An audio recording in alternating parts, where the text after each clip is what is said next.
하늘에 계신 우리 아버지여, 이름이 거룩히 여김을 받으시오며 나라가 임하시오며 뜻이 하늘에서 이루어진 것 같이 땅에서도 이루어지이다.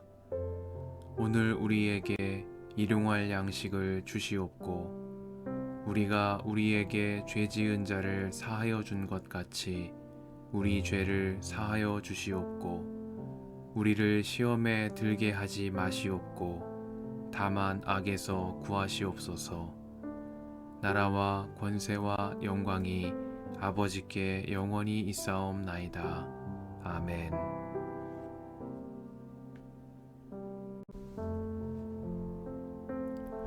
그 뒤에 이런 일이 있었다.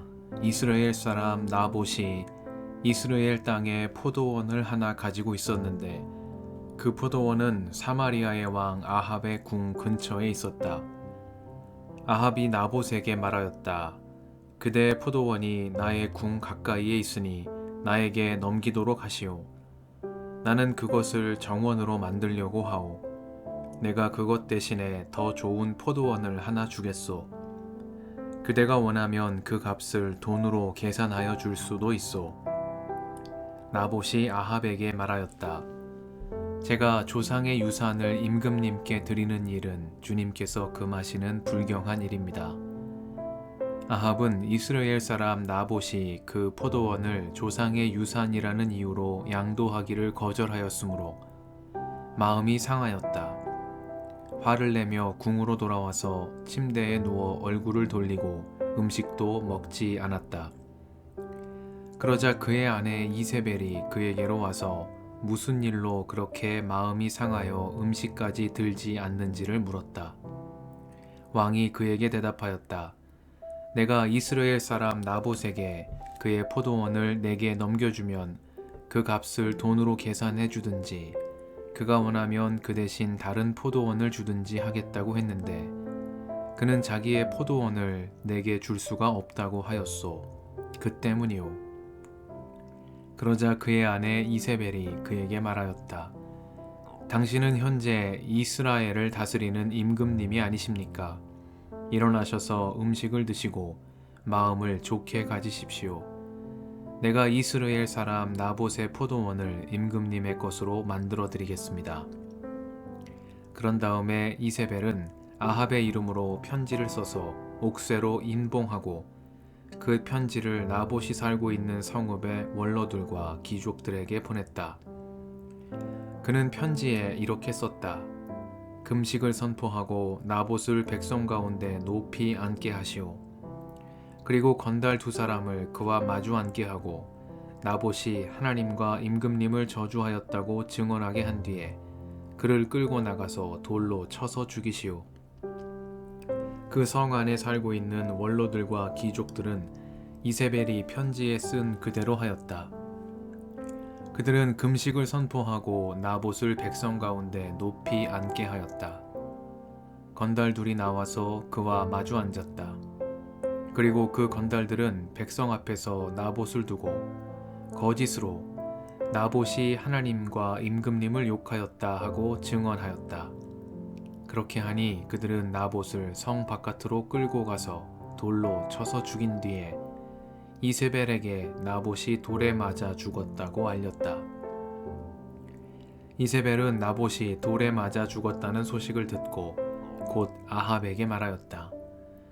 일어나십시오. 돈을 주어도 당신에게 넘기지 않겠다고 하던 이스라엘 사람 나봇의 포도원을 차지하십시오. 나봇은 살아있지 않습니다. 죽었습니다. 아합은 나봇이 죽었다는 말을 듣고 일어나서 이스라엘에 있는 나봇의 포도원을 차지하려고 내려갔다. 주님께서 디셉 사람 엘리야에게 말씀하셨다. 일어나 사마리아에 있는 이스라엘 왕 아합을 만나러 내려가거라. 그가 나봇의 포도원을 차지하려고 그곳으로 내려갔다. 너는 그에게 다음과 같이 전하여라. 나 주가 말한다. 내가 살인을 하고 또 재산을 빼앗기까지 하였느냐? 나 주가 말한다. 개들이 나봇의 피를 핥은 바로 그곳에서 그 개들이 내 피도 핥을 것이다. 아합은 엘리야를 보자 이렇게 말하였다. 내 원수야, 내가 또 나를 찾아왔느냐? 그러자 엘리야가 대답하였다. 그렇습니다. 이렇게 또 찾아왔습니다. 임금님께서는 목숨을 팔아가면서까지 주님께서 보시기에 악한 일만 하십니다. 내가 너에게 재앙을 내려 너를 쓸어버리되 너 아합 가문에 속한 남자는 종이든지 자유인이든지 씨도 남기지 않고 이스라엘 가운데서 없애버리겠다. 내가 이스라엘 사람에게 죄를 짓게 해서 나를 분노하게 하였으니 내가 내 가문을 느밧의 아들 여로보암의 가문처럼 또 아히야의 아들 바하사의 가문처럼 되게 하겠다. 주님께서는 또 이세벨을 두고서도 개들이 이스라엘 성 밖에서 이세벨의 죽음을 찢어 먹을 것이다 하고 말씀하셨습니다. 아합 가문에 속한 사람은 성 안에서 죽으면 개들이 찢어 먹을 것이고 성 밖에서 죽으면 하늘의 새들이 쪼아 먹을 것이라고 하셨습니다. 자기 아내 이세벨의 충동에 말려든 아합처럼 주님께서 보시기에 이렇게 악한 일을 하여 자기 목숨을 팔아버린 사람은 일찍이 없었다. 아합은 주님께서 이스라엘 자손의 눈앞에서 쫓아내신 그 아모리 사람이 한 것을 본받아서 우상을 숭배하는 매우 혐오스러운 일을 하였다. 아합은 이 말을 듣고는 자기 옷을 찢고 맨몸에 굵은 베옷을 걸치고 금식하였으며 누울 때에도 굵은 베옷을 입은 채로 눕고 또 일어나서 거닐 때에도 슬픈 표정으로 힘없이 걸었다. 그때 주님께서 디셉 사람 엘리야에게 말씀하셨다.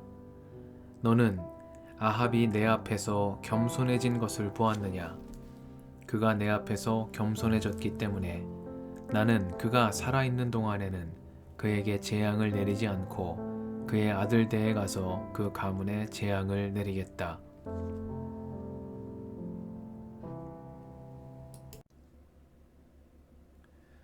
주님의 은총과 평화가 이 저녁에 여러분과 함께 하시길 빕니다. 자기 아내 이세벨의 충동에 말려든 아합처럼 주님께서 보시기에 이렇게 악한 일을 하여 자기 목숨을 팔아버린 사람은 일찍이 없었다. 아합은 주님께서 이스라엘 자손의 눈앞에서 쫓아내신 그 아모리 사람이 한 것을 본받아서 우상을 숭배하는 매우 혐오스러운 일을 하였다. 말씀 앞에서 성령의 인도하심과 지혜를 구합니다.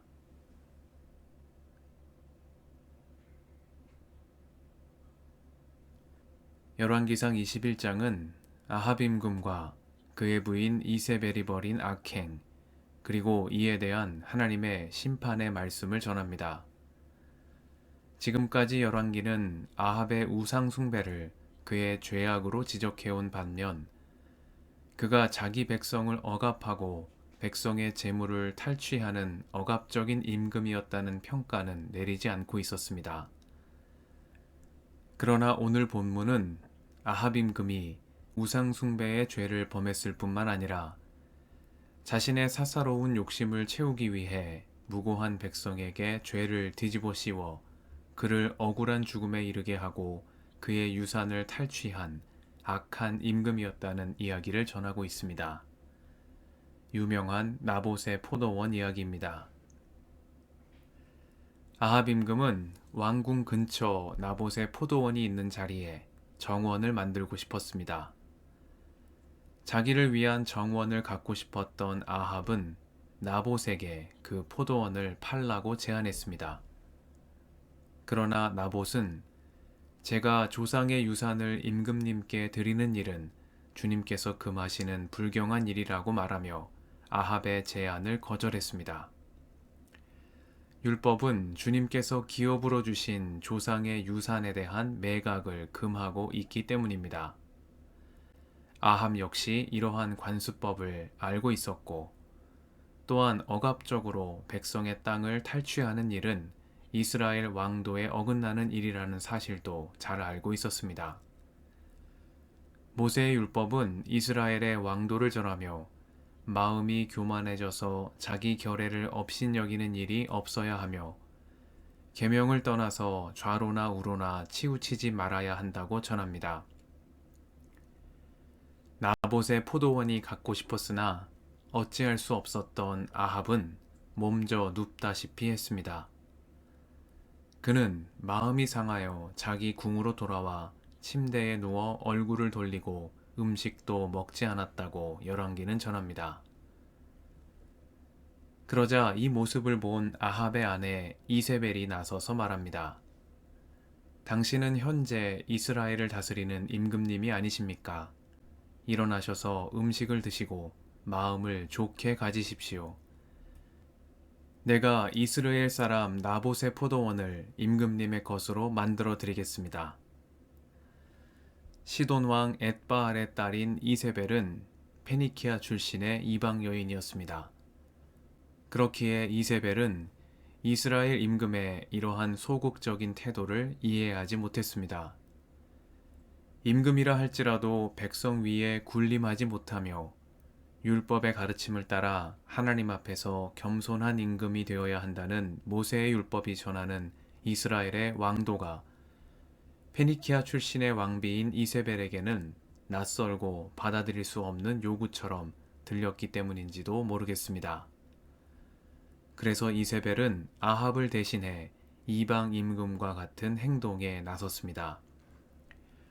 그는 아합의 이름으로 편지를 써서 옥쇄로 인봉하고 그 편지를 나봇이 사는 성읍의 원로들과 귀족들에게 보냈습니다. 이세벨의 사주를 받은 성읍의 원로들과 귀족들은 건달 2사람을 시켜 거짓 증언을 하도록 했습니다. 그리하여 그 건달들이 거짓으로 고발한 죄목은 나봇이 하나님과 임금님을 저주했다는 것이었습니다. 이세벨은 나봇에게 신성모독과 반역이라는 빠져나올 수 없는 이중의 거짓 죄명을 더 씌워 무고한 나봇을 죽음에 이르게 하고 그의 포도원을 빼앗은 것입니다. 이 소식을 들은 엘리야는 아합을 찾아가 주님의 심판을 전했습니다. 주님께서는 엘리야에게 다음과 같이 전하라고 말씀하셨습니다. 나 주가 말한다. 내가 살인을 하고 또 재산을 빼앗기까지 하였느냐? 나 주가 말한다.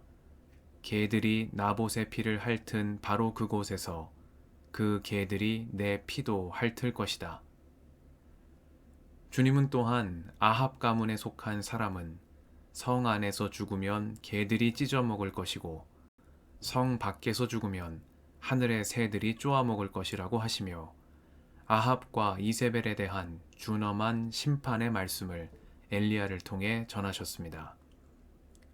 이에 아합은 뜻밖에도 금식하고 회개했으며 주님께서는 아합이 뒤늦게나마 겸손해진 모습을 보시고 다시 엘리야를 보내셔서 주님의 심판이 그의 아들 세대로 연기될 것이라고 말씀하셨습니다. 임금의 권세를 손에 쥔 아합과 이세벨은 거짓 고발로 나봇을 죽이고 그의 포도원을 차지했습니다. 아합은 이스라엘의 임금으로서 율법의 가르침을 알고 있었겠으나 그의 부인 이세벨의 악행을 묵인했고 그 결실을 차지했습니다.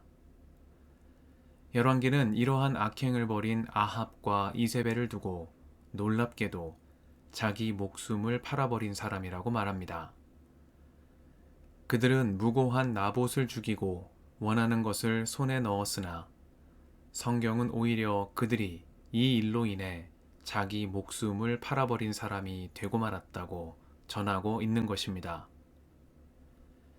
주님께서는 당신 백성을 이집트 종살이에서 이끌어내시며 너희의 나라는 나를 섬기는 제사장 나라가 되고 너희는 거룩한 민족이 될 것이라고 말씀하셨습니다.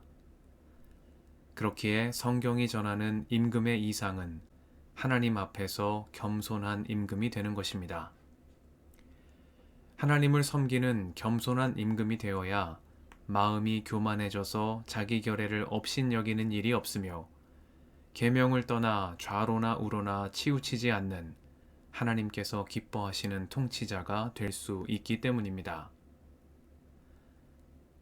그러나 아합과 이세벨은 이 길에서 떠났습니다. 그들은 우상 숭배로 인해 율법의 가르침으로부터 멀어졌고, 이로써 자기 결례를 업신여기며 율법을 거슬러 주님께서 기업으로 주신 땅을 빼앗는 악행을 저지르고 말았습니다. 이 일은 이방 임금들에게는 어쩌면 당연한 임금의 권리로 여겨졌을지도 모르겠습니다. 그러나 성경은 이런 일을 행한 아합과 이세벨을 두고 자기 목숨을 팔아버린 사람이라고 말하며 하나님의 심판을 전합니다. 세상 권세로 빼앗은 무고한 백성 나봇의 포도원 값이 결국 그들의 목숨 값이었다는 말씀입니다. 주님은 모든 만물을 은혜로 맞아주시며 지으신 모든 피조물에게 긍휼을 베푸시는 분입니다. 주님 보시기에 가치 없는 삶은 없습니다. 높은 자리에 있다 하여 함부로 대해도 되는 인생도 없습니다. 아합과 이세벨은 우상을 섬기는 가운데 주님께서 어떤 분이신지를 잊고 말았으며 결국 나봇의 포도원을 취하려 자기 목숨을 팔아버린 사람이 되고 말았습니다. 이 저녁에 성령의 인도하심을 따라 한 분이신 하나님을 섬기며 복음의 길에서 떠나지 않는 우리가 되게 해주시기를 기도드립니다. 나봇을 기억하시며 아합과 이세벨에 대한 심판을 약속하신 하나님을 우리 삶의 주인으로 모시고 그 주님 앞에서 늘 겸손히 행하며 모든 생명을 귀히 여기는 주님의 마음으로 살게 해주시기를 이 저녁에 간구드립니다. 함께 기도하시겠습니다.